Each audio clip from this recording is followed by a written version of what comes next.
You ask Tiger to solve. This deals with linear equations with one unknown.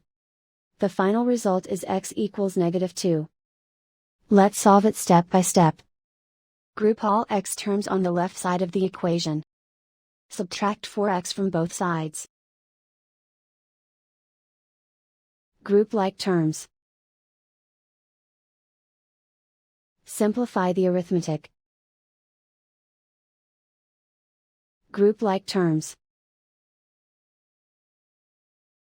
Simplify the arithmetic. Group all constants on the right side of the equation.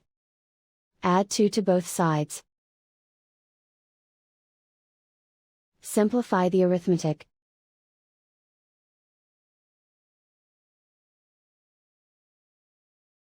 Isolate the x. Divide both sides by -2. Cancel out the negatives.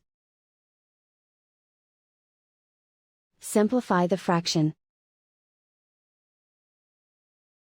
Move the negative sign from the denominator to the numerator. Find the greatest common factor of the numerator and denominator. Factor out and cancel the greatest common factor.